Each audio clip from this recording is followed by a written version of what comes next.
কলকাতায় গ্রেফতার পাক চর, এনআইএর হাতে গ্রেফতার জাফর রিয়াজ ওরফে রিজভি। পাক গোয়েন্দাদের সঙ্গে ভারত বিরোধী ষড়যন্ত্রে রিজভি। পহেলগাঁও হামলার পর গত বছর দিল্লিতে জালে মতিরাম জাট, মতিরাম পাক আঁতাতের তদন্তেই জালে জাফর রিয়াজ। ভারত থেকে পাক গোয়েন্দাদের ভারতীয় সিম অ্যাক্টিভেট।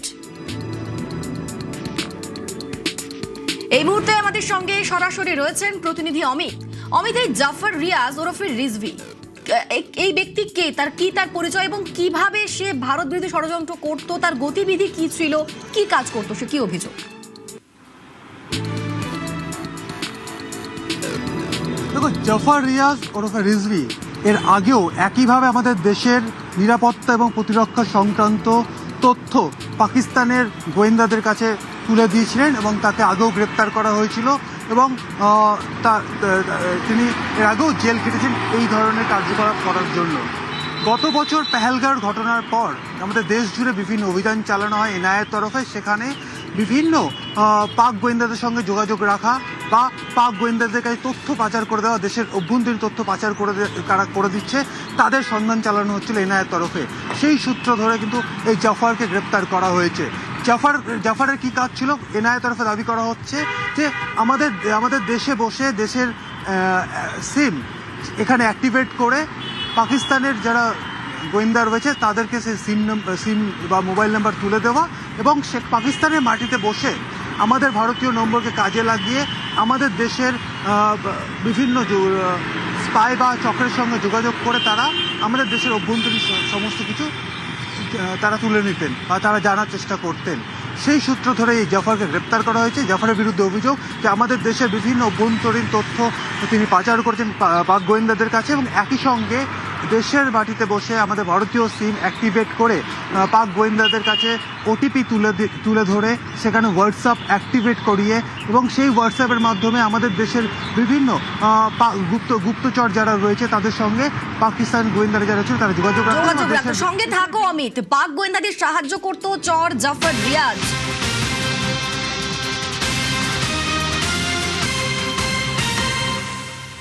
পাক গোয়েন্দাদের সাহায্য করত চর জাফর রিয়াজ, সেই নম্বর থেকেই পাকিস্তানের ভারত বিরোধী ষড়যন্ত্র। আমাদের সঙ্গে সরাসরি রয়েছেন প্রতিনিধি অমিত। অমিত, ইতিমধ্যে কলকাতায় গ্রেফতার করা হয়েছে এই পাকিস্তানের চর জাফর রিয়াজকে, কিন্তু তার খোঁজ কিভাবে পেলেন তদন্তকারীরা? কোন সূত্র ধরে এই পাক চরকে গ্রেফতার করা হলো?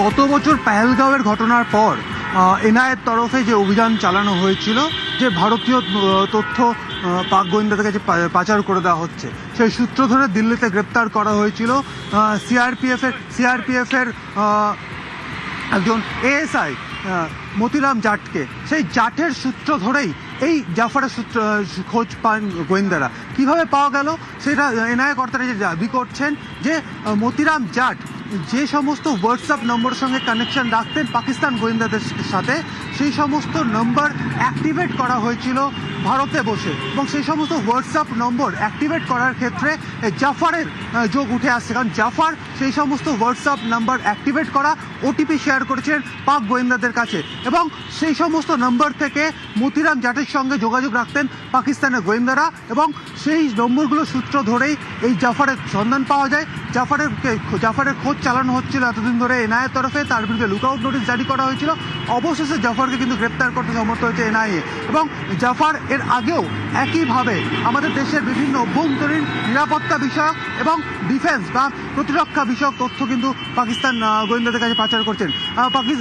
এনআইএ সূত্রে দাবি করা হচ্ছে এই জাফর একাধিকবার পাকিস্তানে গিয়েছেন, বিবাহ সূত্রে তিনি পাকিস্তানের মহিলাকে তিনি বিয়ে করেছেন এবং তার 2 সন্তান রয়েছে, তারাও কিন্তু পাকিস্তানে দীর্ঘদিন ছিলেন।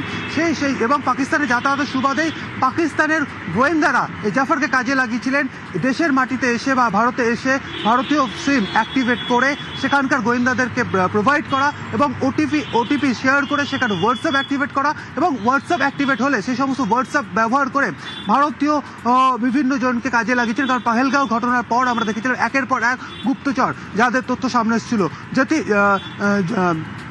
মতিরাম জাটের কথা উঠে আসছে। মতিরাম জাট কিন্তু পেহেলগাঁতে 166 নম্বর ব্যাটালিয়নে তিনি কর্মরত ছিলেন দীর্ঘদিন। সেই সুবাদে মতিরাম জাটের কাছ থেকেও পেহেলগাঁও সংক্রান্ত বিভিন্ন তথ্য পাকিস্তানের গোয়েন্দারা পেয়েছিলেন এবং তারপরে সেই তথ্য কিন্তু চলে গিয়েছিল হচ্ছে জঙ্গি সংগঠনগুলোর কাছে।